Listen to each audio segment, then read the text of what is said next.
നീയൻ സ്വന്തം. രചന ജിഫ്ന നിസാർ. അവതരണം ഷാഹുൽ മലയിൽ. Editing Faisal C N Nooncheri. നീ എപ്പോ വന്നു? നേരത്തെ ഒരു ചിരി പോലുമില്ല റിമി. നിസ്സംഗത നിറഞ്ഞ അതേ മുഖം, പഴയ തിളക്കം മാഞ്ഞ കണ്ണുകൾ, ആരെയും നേരിടാൻ പാകത്തിനുള്ള വീറും വാശിയും നിറഞ്ഞ ചേഷ്ടകളിൽ ഒരുതരം മരവിപ്പ് കടന്നുകൂടിയിരുന്നു. മിത്തുവിന്റെ ഹൃദയം പിടച്ചു. വീണ്ടും വീണ്ടും ഡാഡി വിളിച്ചിട്ട് നീ എന്ത് ഓഫീസിൽ പോവാഞ്ഞേ? ഒട്ടും പ്രതീക്ഷിക്കാത്ത അവന്റെ ചോദ്യം. റിമിയൊന്നും പറയാനില്ലാത്ത പോലെ ബാൽക്കണിയിൽ നിന്നും താഴെ കാണുന്ന നഗരത്തിരക്കിലേക്ക് മിഴികൾ നീട്ടി. റിമി, നിന്നോട് ഞാൻ ചോദിച്ചത്, എനിക്ക് ഉത്തരം വേണം. മിത്തു അവളെ ബലമായി പിടിച്ച് അവന്റെ മുന്നിലേക്ക് തിരിച്ചു. മുഖമുയർത്തി തന്റെ മുഖത്തേക്ക് സൂക്ഷിച്ച് നോക്കി നിൽക്കുന്നവൾക്ക് മുമ്പിൽ മിത്തു തോറ്റുപോയി. ആ നോട്ടത്തിൽ അവൻ പറയാൻ വന്നതൊക്കെയും മറന്നുപോയി. പതറിപ്പിടഞ്ഞു. വേണ്ടെന്നൊരായിരം പ്രാവശ്യം പറഞ്ഞിട്ടും എനിക്ക് കൂട്ടിയിരുന്നിട്ടല്ലേ നിന്റെ ജോലി പോയത്? അതെന്തിനായിരുന്നു മിത്തു? അതിനെക്കുറിച്ച് നിനക്കൊന്നും പറയാനില്ലേ? തികച്ചും ശാന്തമായിരുന്ന ആ ചോദ്യമെങ്കിൽ കൂടി മിത്തുവിന്റെ ഹൃദയം വിറച്ചു. ഇവളെങ്ങനെ അറിഞ്ഞാവോ എന്റെ ജോലി പോയത്? അല്ലെങ്കിൽ ഒരു കാരണം കാത്തിരുന്ന ആ മാനേജർ ചെന്നിറങ്ങിയുടെ പിറ്റേന്ന് തന്നെ തിരിച്ചിടണമെന്നും ഇല്ലെങ്കിൽ ഇനി ഈ ജോലി പ്രതീക്ഷിച്ചിരുന്നെന്ന് പറഞ്ഞപ്പോൾ പോലും ഹൃദയം ഒരിക്കൽ പോലും മാറി ചിന്തിച്ചില്ല. മുന്നിലെ പ്രതീക്ഷകൾ മരവിച്ചുകൊണ്ടിരിക്കുന്നവളിലായിരുന്നു തൻ്റെ ജീവനും ജീവിതവും. അതിനേക്കാൾ വലുതാണ് ഈ ജോലി എന്നത് ഈ നിമിഷം വരെയും തോന്നിയിട്ടില്ല. ഉത്തരം എനിക്കും വേണം മിത്തു. ഇത്രയും റിസ്ക് എടുക്കാൻ ആരാ നിനക്ക് ഞാൻ? പറഞ്ഞതാ. അവൻ്റെ ഹൃദയത്തിനകത്തേക്ക് തുളച്ച് കയറി. നീ എൻ്റെ കൂട്ടുകാരി. മിത്തു പതർച്ചയോടെ പറഞ്ഞിട്ട് തിരിഞ്ഞു. ആണോടാ? അതേ സ്പീഡിൽ തന്നെ റിമി അവനെ തിരിച്ചു നിർത്തി. ദുർബലമായി വീണ്ടും മിത്തു ഒന്ന് മൂളി. നീ എനിക്കെൻ്റെ കൂട്ടുകാരിൽ ഒരാൾ മാത്രമായിരുന്നു മിത്തു. എന്നെ ഏറെ തിരുത്തിയ ഞാൻ അത്രയൊന്നും ഇമ്പോർട്ടൻ്റ് ഇല്ലാത്ത വെറും കൂട്ടുകാരൻ. പക്ഷെ എനിക്ക് തോന്നുന്നു നിനക്ക് ഞാൻ അങ്ങനെയല്ലെന്ന്. കഴിഞ്ഞുപോയ നിന്നോടൊപ്പമുള്ള ഓരോ നിമിഷത്തിലും ഞാൻ വീണ്ടും വീണ്ടും കയറിയിറങ്ങി. ഒന്നല്ല, ഒരുപാട് തവണ. അവിടെയൊന്നും മിത്തു എന്ന കൂട്ടുകാരനെ മാത്രം ഞാൻ കണ്ടില്ലല്ലോ. റിമി അവനെ പിടിച്ചു വിളച്ചു. കാണില്ല. ശ്വാസം എടുത്തുകൊണ്ട് വളരെ പതിയെ തന്നെ പിടിച്ചു വിളക്കുന്ന റിമിയുടെ കൈകളിൽ അവൻ പിടിച്ചു. കണ്ണൻ എന്ന ഒറ്റ മന്ത്രത്തിൽ ജീവിക്കാൻ ആഗ്രഹിച്ച റിമി മരിയ ജോൺ. അവളെ മാത്രം മോഹിച്ച് ജീവിക്കുന്ന, ജീവനും ജീവിതം അവൾക്ക് സമർപ്പിക്കാൻ മാത്രം ഇഷ്ടവും പ്രണയവും ഹൃദയത്തിൽ നിറച്ച് ജീവിക്കുന്ന മിഥുനെ കാണില്ല. നേരത്തെ ഒരു ചിരിയോട് അത് പറഞ്ഞു നിർത്തുമ്പോൾ അതുവരെ അവനിൽ നിറഞ്ഞു നിന്നിരുന്ന ശ്വാസമുട്ടൽ അപ്പാടെ നിലച്ചുപോയിരുന്നു. തിരയൊടുങ്ങാത്ത കടൽ പോലെ അവനുള്ള ശാന്തമായപ്പോൾ കൂറ്റൻ തിരമാലകൾ വന്നിടിച്ച് റിമിയുടെ ഹൃദയഭിത്തികൾ പ്രകമ്പനം കൊണ്ടിരുന്നപ്പോൾ മുതൽ തെളിഞ്ഞൊരു പകലിലേക്കാണെന്ന് കണ്ണു തുറന്ന് ലല്ലുമോൾ പറ്റിപ്പിടിച്ച് കിടക്കുന്നുണ്ട്. പാറുകിടന്നിടം ശൂന്യമാണ്. എന്നിട്ടും ആ ഇത്തിരി സ്ഥലത്താണ് തന്റെ സന്തോഷം മുഴുവനും കൂടിയിരിക്കുന്നെന്ന് തോന്നി ഹരിക്ക്. വാക്കുകൾ കൊണ്ട് പ്രകടിപ്പിക്കാൻ കഴിയാത്ത വിധം ഒരു സന്തോഷം ഹൃദയമൊന്നാകെ ചുറ്റി വരിഞ്ഞ് പിടിച്ചിരുന്നു. ലല്ലുമോൾ ഒന്നുകൂടി ഒതുക്കി പിടിച്ചുകൊണ്ടവൻ ആ നെറുകയിൽ ചുണ്ടുകൾ ചേർത്തു. ഇന്നു മുതൽ ഓഫീസിൽ പോയി തുടങ്ങേണ്ടതുണ്ട്. ഇനി ശീലങ്ങൾ മാറേണ്ടതുണ്ട്. ഒരുപാട് ദിവസങ്ങളിലെ ലീവ്, പുതിയ സ്ഥലം, എല്ലാം കൂടി നിന്ന് തിരിയാൻ സമയമുണ്ടാവില്ലെന്ന് ഉറപ്പാണ്. 6 മണിയുടെ അലാറം അടിക്കുന്ന കേട്ടിട്ടാണ് ലല്ലുവിനെ ഒന്നുകൂടി ഉമ്മവെച്ചുകൊണ്ട് ഹരി എഴുന്നേറ്റത്. അവന്റെ ചൂടിൽ നിന്ന് പെട്ടെന്ന് തണുപ്പിലേക്ക് എടുത്തെറിയപ്പെട്ടതുപോലെ ചുരുണ്ടുകൂടി അവളെ നന്നായി പുതപ്പിച്ചു കൊടുത്തിണ്ടവൻ ആ തലയിൽ വാത്സല്യത്തോടെ തഴുകി. കുഞ്ഞിന്റെ ഉറക്കത്തിനൊരു ഭംഗം വരുത്തരുതെന്നുള്ളത് കൊണ്ട് തന്നെ അവന്റെ ചെയ്തികളിൽ ഒരു സൂക്ഷ്മതയുണ്ടായിരുന്നു. പല്ലുതേപ്പും കുളിയുമെല്ലാം കഴിഞ്ഞാണ് ഹരി പുറത്തേക്ക് ഇറങ്ങിയത്. അടുക്കളയിൽ നിന്നും പാറുവിന്റെയും വരതയുടെയും ശബ്ദം കേൾക്കാം. പുറത്തേക്കുള്ള വാതിൽപ്പടിയിൽ ഉറക്കം തൂങ്ങിക്കൊണ്ട് ഭദ്രയും ഇരിപ്പുണ്ട്. ഹൃദയം നിറഞ്ഞ സന്തോഷം നൽകുന്ന ആ കാഴ്ച കണ്ടുകൊണ്ടാണ് ഹരി അങ്ങോട്ട് ചെന്നതും. അവൻ ചെന്ന് വാതിൽപ്പടിയിൽ നിന്നതൊന്നും അവർ 3 പേരും അറിഞ്ഞിട്ടില്ല. നിറഞ്ഞ ചിരിയോടെ സംസാരിക്കുന്ന പാറുവിലാണ് ഹരിയുടെ കണ്ണുകൾ. കുളിയൊക്കെ കഴിഞ്ഞൊരു തോർത്ത് ചുറ്റി കെട്ടിവെച്ചിട്ടുണ്ട് തലയിൽ. ജോലി ചെയ്യാനുള്ള എളുപ്പത്തിനാവും സാരി തലപ്പിളിയിലേക്ക് എടുത്ത് കുത്തിയിട്ടുണ്ട്. കുറഞ്ഞ സമയം കൊണ്ട് തന്നെ അവിടെ അവൾക്ക് പരിചിതമാണെന്ന് തെളിയിക്കും വിധം ജോലികൾക്കെല്ലാം ഒരു ചടുലതയുണ്ട്. പതിയെ തന്നിലേക്കും അവൾ നടന്നു കയറുമല്ലോ എന്ന ഓർമ്മ അവനെ ഒന്നാകെ പൊതിഞ്ഞു. നിനക്കിന്ന് ഓഫീസിൽ പോകണ്ട ഹരി? പിന്നിൽ നിന്നും കൈമൾ മാഷി ചോദിക്കുന്ന കേട്ട് ഹരി ഞെട്ടിത്തിരിഞ്ഞു നോക്കി. അപ്പോഴാണ് അവൻ അവിടെ ഉണ്ടായിരുന്നുവെന്ന് മറ്റുള്ളവർ മനസ്സിലാക്കിയത്. ഉണ്ടച്ചാ, ഇന്നു മുതൽ ജോയിൻ ചെയ്യണം, ഹരി തിരിഞ്ഞെന്ന് ചിരിയോടെ പറഞ്ഞു. ഒന്ന് മൂളിയിട്ട് കയ്യിലുള്ള ഒഴിഞ്ഞ ഗ്ലാസ് ഹരിയുടെ നേരെ നീട്ടിയിട്ട് അദ്ദേഹം തിരിച്ചുപോയി. ചായ എടുത്ത് കുടിക്കാരി, വരത ചിരിയോടെ പറഞ്ഞു. അതിനു മുന്നേ പാറു അവന് നേരെ ചായ ഗ്ലാസ് നീട്ടിയിരുന്നു. 2 കണ്ണും ചിമ്മി കാണിച്ചിട്ട് ഹരി അത് വാങ്ങി. പാറുവിൻ്റെ അതുവരെയും ഉണ്ടായിരുന്ന ഭാവം മാറിയിരുന്നു. പകരം അവിടെ വെപ്രാളം സ്ഥാനം പിടിച്ചു. ഹരി ചായയുമായി ഭദ്രയുടെ അരികിൽ പോയിരുന്നു. ഇവിടെ ഇരുന്ന് ഉറക്കം തൂങ്ങാനായിരുന്നെങ്കിൽ ഏട്ടൻ്റെ കുഞ്ഞെന്തിനാ ഇപ്പോഴേ എണീറ്റത്? അവൻ്റെ തോളിലേക്ക് ചാഞ്ഞ ഭദ്രയോട് ഹരി വാത്സല്യത്തോടെ ചോദിച്ചു. ഈ അമ്മേൻ്റെ പനിയായേറ്റാ? അവൾ ചുണ്ട് ചുളുക്കിക്കൊണ്ട് ഹരിയെ നോക്കി. ഹരി വരതയെ നോക്കി. ഈ പെണ്ണിനിന്ന് തിരിച്ചു പോവേണ്ടതാ ഹരി. കുഞ്ഞിക്ക് സ്കൂളിൽ പോകാനാവും മുന്നേ കൊണ്ടുവിടാന്ന് മാഷ് പറഞ്ഞോണ്ടാ ഞാൻ ഇവളെ കുത്തിപ്പൊക്കി വന്നു. അതിന്റെ ക്ലാസ് എത്രയെണ്ണം പോയി ഇപ്പൊ തന്നെ. ഹരി കണ്ണുരുട്ടിക്കൊണ്ട് ഭദ്രയെ നോക്കി. അവന്റെ നോട്ടം കണ്ടിട്ട് അവൾ വേഗം കണ്ണടച്ച് കളഞ്ഞു. അല്ല മോളെ, ലല്ലുവിനെ സ്കൂളിൽ വിടേണ്ട ഇന്നു മുതല്? വരതയുടെ ചോദ്യം പെട്ടെന്നായിരുന്നു. പാറു ഹരിയാണ് നോക്കിയത്. അതൊക്കെ ഞാൻ സെറ്റാക്കിണ്ടമ്മേ. സ്കൂൾ ബസ് റോഡിൽ വരും. ഞാൻ ഇന്നലെ പറയാൻ വിട്ടുപോയതാ പാറു. വെറുതെ കുഞ്ഞിന്റെ സ്കൂളുകളെ ഉണ്ടല്ലോ, ഹരി പറഞ്ഞു. തിരിച്ചൊന്നും പറയാതെ തിരിഞ്ഞു നിൽക്കുമ്പോൾ എന്തിനെന്നറിയാതെ പാറുവിന്റെ കണ്ണുകൾ നിറഞ്ഞു പോയിരുന്നു. കണ്ണു തുറക്കുമ്പോൾ ആദ്യത്തെ കാഴ്ചകളെല്ലാം സീതയ്ക്ക് അപരിചിതമായിരുന്നു. സാവധാനം ഓരോന്നും ഓർമ്മകളിലേക്ക് തെളിഞ്ഞു വന്നു. കുളിരോടെ തലചരിച്ച് നോക്കുമ്പോൾ ശാന്തമായി ഉറങ്ങുന്ന കണ്ണന്റെ മുഖത്ത് കണ്ണുകൾ തടഞ്ഞു നിന്നു. ഗാഠമായ ഉറക്കത്തിൽ പോലും അവന്റെ കരുത്തുള്ള കൈകൾ അവളെ ചുറ്റി പിടിച്ചിട്ടുണ്ട്. വീണ്ടും വീണ്ടും സീതയുടെ കണ്ണുകൾ ആ മുറിയിൽ ഓടി നടന്നു. അപ്പോഴേക്കും ഉള്ളിൽ കണ്ണനോടുള്ള പ്രണയം അതിന്റെ മൂർധന്യാവസ്ഥയിലായിരുന്നു. പതിയെ ഒന്ന് ഉയർന്നിട്ട് അവന്റെ നെറ്റിയിൽ ഒരു ഉമ്മ കൊടുത്തുകൊണ്ടവൻ അവനുണർത്താതെ എഴുന്നേറ്റു. അവനൊരു സ്വർഗമൊരുക്കി കാത്തിരിക്കുകയായിരുന്നു എന്ന് പറഞ്ഞത് വെറുതെയല്ലെന്ന് അവിടെ ഒരുക്കിയ ഓരോ കാര്യങ്ങളും അവൾക്ക് മനസ്സിലാക്കി കൊടുത്തു. പറയാതെ പറഞ്ഞു കൊടുക്കാതെ അവൾക്ക് വേണ്ടുന്നതെല്ലാം കണ്ണൻ അവിടെ കരുതിയിരുന്നു. ഇത്രയും ആത്മാർത്ഥമായി കാത്തിരിക്കുന്നവനെ റിമിക്ക് വേണ്ടി അവളെ ഭയന്നിട്ട് താൻ ജീവിതത്തിൽ നിന്ന് എടുത്തു മാറ്റിയിരുന്നുവെങ്കിൽ അതവന്റെ ജീവനെ തന്നെ ബാധിക്കുമായിരുന്നു എന്ന ഓർമ്മ അവളിൽ നടുക്കം തീർത്തിരുന്നു. നന്നായി ഒന്ന് കുളിച്ച് പുറത്തിറങ്ങിയതോടെ യാത്രയുടെ ആലസ്യമെല്ലാം അഴിഞ്ഞു വീണിരുന്നു. ഒന്നുകൂടെ കണ്ണനെ നോക്കി സീത വാതിൽ തുറന്നിറങ്ങി. തികച്ചും അപരിചിതമായ ഇടം, പക്ഷെ ഓരോ കോണും പ്രിയപ്പെട്ടവന്റെ സാന്നിധ്യം കൊണ്ട്, അവൻ നൽകിയ വിവരണം കൊണ്ട് അവൾക്ക് പരിചിതമായിരുന്നു. വന്നു കയറിയപ്പോൾ കാണാത്ത കാഴ്ചകളിലേക്ക് അവളുടെ കണ്ണുകൾ ഊർന്നു വീണു. 2 മുറികളും ഒരു ഹാളും പിന്നെ ഒരു അടുക്കളയും. അവിടെയെല്ലാം സീത കയറിയിറങ്ങി. പുറത്തേക്ക് തുറക്കുന്ന ഒരു കുഞ്ഞൊരു ഓപ്പൺ ടെറസ്. ബാംഗ്ലൂർ നഗരത്തിന്റെ തിരക്കുകൾ മുഴുവൻ കാണും അവിടെ നിൽക്കുമ്പോൾ സീതയ്ക്ക് വീട് ഓർമ്മ വന്നു, വീട്ടുകാരെ ഓർമ്മ വന്നു. ഉള്ളിലൊരു നോവിന്റെ പ്രാവ് ചിറകുകൾ വീശി കുടഞ്ഞു. ജീവിതം തന്നെ ഏതെല്ലാം വഴികളിൽ കൂടി നടത്തി, അല്ല വാലിന് തീ പിടിച്ച പോലെ ഓടിച്ചു. ഒടുവിൽ ഒട്ടും പ്രതീക്ഷിക്കാത്തൊരു വഴി, നിറയെ സ്നേഹം പൂത്തു നിൽക്കുന്നൊരിടം തനിക്കായി ഒരുക്കി വെച്ചിട്ടുണ്ടായിരുന്നു. അന്നോളം അനുഭവിച്ച വേദനകൾ പോലും സുഖമുള്ളതായി തോന്നുന്നു. ഒരു നെടുവീർപ്പോടെ ആ വാതിലടച്ചുകൊണ്ട് അവൾ തിരിഞ്ഞു നടന്നു. അടുക്കളയിൽ കയറി ചായ ഉണ്ടാക്കി കഴിഞ്ഞ് തിരിഞ്ഞു നോക്കുമ്പോഴാണ് അവളെ തന്നെ നോക്കി വാതിൽ പടിയിൽ നെഞ്ചിൽ കൈ കെട്ടി ചിരിയിലും കണ്ണിലും പ്രണയം നിറച്ചുകൊണ്ട് നിൽക്കുന്ന കണ്ണനെ കണ്ടത്. സീതയും ചിരിച്ചുകൊണ്ട് അവനെ നോക്കി. എന്നിട്ടൊരു കപ്പ് എടുത്തുകൊണ്ട് അതിലേക്ക് ചായ പകർന്നുകൊണ്ട് അവന് നേരെ നീട്ടി. അടുക്കളക്കാരിയായോ? ഒരു കൈ കൊണ്ട് കപ്പ് വാങ്ങുന്നതിനിടെ അവളെ കൂടി വലിച്ചടിപ്പിച്ച കണ്ണിലേക്ക് നോക്കി അവൻ ചോദിക്കുമ്പോൾ അവൾ തലയാട്ടി. ഇന്ന് ഹോസ്പിറ്റലിലേക്ക് പോകുന്നില്ലേ? സീതയും ചിരിയോടെ അവനെ നോക്കി. ഇല്ലെന്ന് അവൻ കണ്ണിറുക്കി കാണിച്ചു. ഇല്ലേ, ധൃതിയുണ്ടെന്ന് പറഞ്ഞു പോന്നിട്ട്? സീതയുടെ കണ്ണിൽ കുറുമ്പ് നിറഞ്ഞു. ഞാൻ എത്ര കൊതിച്ചു നേടിയ നിമിഷങ്ങളാണെന്ന് വിളിച്ചു. അതൊന്ന് ആസ്വദിക്കാതെ കണ്ണേട്ടി നിന്ന് പോകുമെന്ന് എനിക്ക് തോന്നുന്നൊരു സീതാലക്ഷ്മി. കണ്ണന്റെ കണ്ണിലെ കള്ളത്തരം കണ്ടിട്ട് സീത കുതിരി മാറാൻ നോക്കി. പക്ഷെ അവന്റെ പിടിമുറുകി. നീ ചായ കുടിച്ചോ? അവളെ വിടാതെ അവൻ വീണ്ടും ചോദിച്ചു. എങ്കിൽ കുടിക്ക്.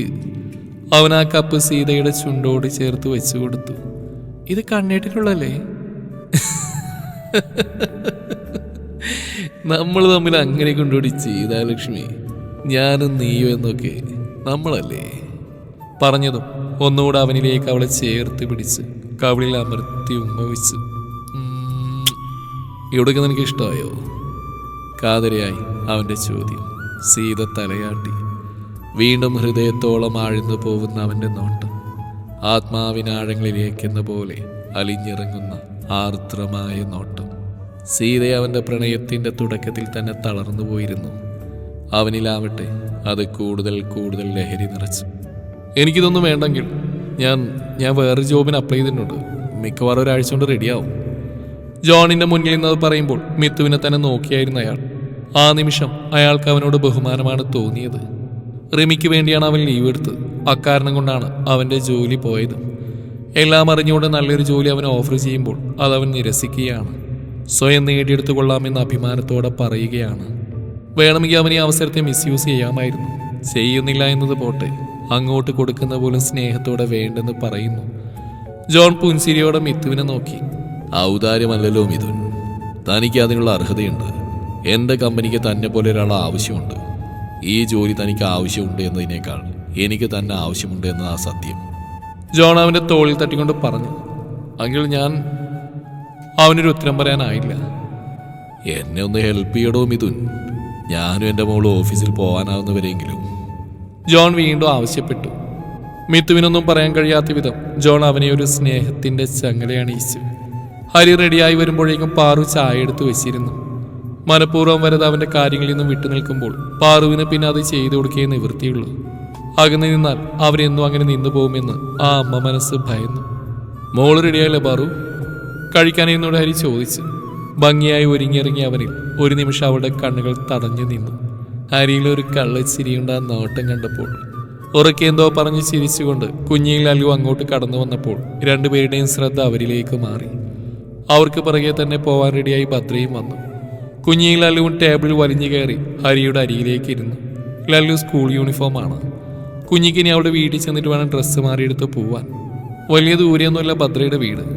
ഏറിയാൽ ഒരു 20 മിനിറ്റ് നേരത്തെ യാത്രയുണ്ടാവും. ഒരു ദിവസം എല്ലാവരും കൂടി അങ്ങോട്ട് വാട്ടോ ഏട്ടാ. കയ്യിലുള്ള വലിയൊരു ബാഗ് സോഫയിൽ കൊണ്ടുവന്ന് വെക്കുന്നതിനിടെ ഭദ്ര ഹരിയെ നോക്കി. വരാ മോളെ. ലല്ലു മോൾക്കും കുഞ്ഞിക്കും ഭക്ഷണം വായിൽ വെച്ച് കൊടുക്കുന്നതിനിടെ തന്നെ ഹരി പറഞ്ഞു. പ്രതീക്ഷ എന്നാ വരുന്നെന്ന് ഉറപ്പിച്ചോ? ഏട്ടൻ മിക്കവാറും ഈ ആഴ്ചയുടെ അവസാനത്തെന്ന് പറഞ്ഞിരുന്നു. അത് പറയുമ്പോൾ ഭദ്രയുടെ മുഖം ചുവന്നു പോയിരുന്നു. ഹരി യാത്ര പറഞ്ഞു പോയതിനു ശേഷമാണ് ആദ്യം ഭദ്രയും അവർക്ക് പുറകെ ലല്ലുവും പോയത്. തമിഴ് പിരിയാൻ കുഞ്ഞിക്ക് ലല്ലുവിന് നല്ല സങ്കടം ഉണ്ടായിരുന്നു. എൻ്റെ ഏട്ടൻ പാവാട്ടോ എടുത്തി, ഇനിയും അതിനെ സങ്കടപ്പെടുത്തല്ലേ കേട്ടോ.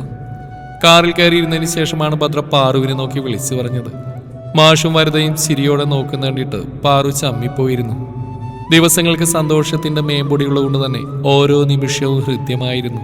പോയതിൽ പിന്നെ നിമ്മി ഓരോ നിമിഷവും നീറുന്നൊരു ഓർമ്മയാണെന്നത് ഒഴിച്ചാൽ പുതിയ ജോലിയും സിറ്റുവേഷനുമായും അർജുൻ അലിഞ്ഞു ചേർന്നിരുന്നു. എന്നും വൈകുന്നേരം സീതയുടെ അരികിൽ പോയി ഇത്തിരി നേരം ഇരുന്നിട്ട് അവൻ റൂമിലേക്ക് പോവാറുള്ളൂ. ജീവിതത്തിന്റെ എല്ലാ ഭാവങ്ങളും കണ്ണനും സീതയും ആസ്വദിച്ചിരിക്കുകയാണെന്ന് അവരുടെ കണ്ണിൽ ഒളിപ്പിച്ച് പിടിച്ച 2 സൂര്യൻ സാക്ഷി പറയും.